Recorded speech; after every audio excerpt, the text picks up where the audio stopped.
They said humans were soft, and the Kresh believed it without question. The delegation from Earth arrived on the warship Endless Vigil, and among the diplomats and soldiers stood Dr. Sarah Chen, xenobiologist assigned to study the Kresh's newest generation. The Kresh were apex predators, born with claws that could shred starship hull plating and eyes that saw in 17 spectrums. Their empire stretched across 400 systems, built on conquest and the absolute certainty that mercy was weakness. They did not cry. They did not mourn. They did not break. Sarah was brought to the nursery world of Kresh Prime, where the young were raised in combat Kreshes, learning to hunt before they learned to speak. The matriarchs watched her with suspicion, this strange mammal with her soft skin and duller teeth, her body that seemed built for nothing but dying. But the Galactic Accord had been signed, and the Kresh had agreed to allow human observation of their culture.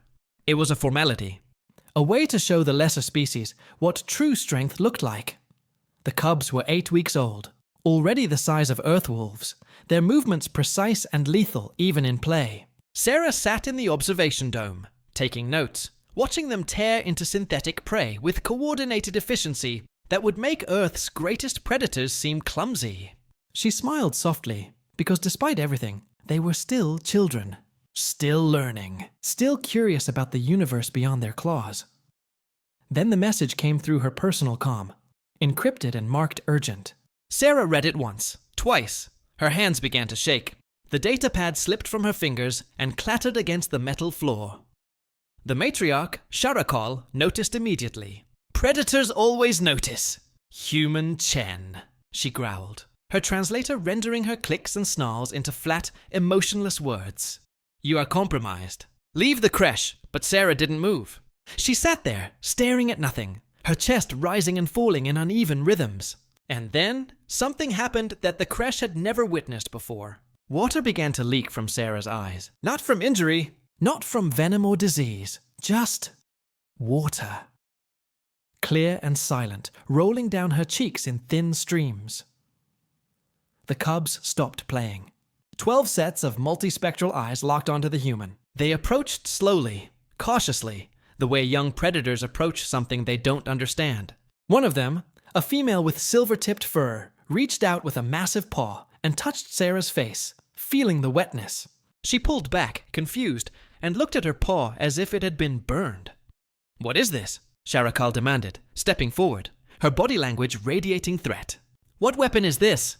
Sarah looked up, her eyes red and swollen, her voice barely a whisper. It's not a weapon. It's just tears. I'm crying. Crying. The word tasted foreign in the matriarch's mouth. This is a biological response to injury. No. Sarah wiped her face with trembling hands. It's a response to loss. My brother. There was an accident on the colony ship he was stationed on. He's gone. He's gone, and I wasn't there. And I'll never... Her voice broke, and she bent forward, her shoulders shaking with silent sobs. The cubs looked at each other, then at their matriarch, then back at Sarah, and then something extraordinary happened.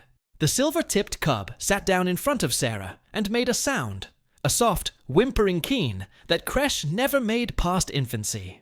It was a sound of distress.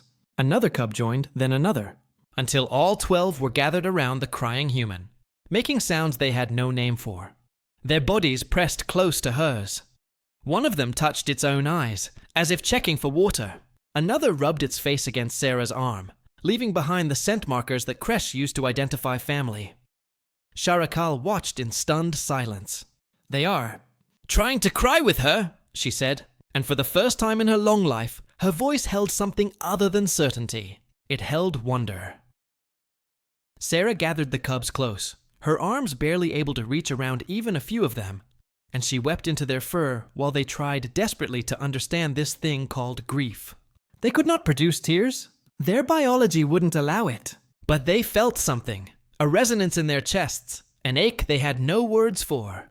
The human's pain had become theirs, transmitted not through strength or dominance, but through something far more ancient, empathy. Hours later, when Sarah had exhausted herself, she lay curled on the Kresh floor, surrounded by sleeping cubs who refused to leave her side. Sharakal stood guard, her mind working through implications that threatened to shatter everything the Kresh believed about power. "We thought humans were weak," she said quietly to the other matriarchs who had gathered. "We thought tears were proof of fragility." She looked down at the cubs. Predators bred for war, now protective of the small. Crying mammal, who had shown them something their entire species had bred out of themselves generations ago. But these cubs would die for her now. Not because she commanded them, not because she dominated them, but because she showed them her pain, and they felt it as their own. What kind of strength is this that turns grief into loyalty? What kind of weapon is vulnerability? The matriarchs had no answer. Sarah woke hours later to find the silver-tipped cub still pressed against her, its eyes watching her face. When it saw her stir, it made that soft, keening sound again. And this time, Sarah understood. It was trying to ask if she was okay. It was trying to comfort her. She hugged the cub close and whispered, "Thank you. Thank you for trying." The cub couldn't cry, but it could care. And in that moment, the creche learned what the rest of the galaxy would eventually understand. Humans don't conquer through strength alone. They conquer through connection. Through the radical act of being vulnerable enough to share their pain, and strong enough to carry yours. The predator cubs never forgot the human who cried quietly in their creche. And when they grew into warriors who ruled star systems, they carried with them a lesson their species had never known. That the strongest bonds are forged not in victory, but in the tears we dare to shed together.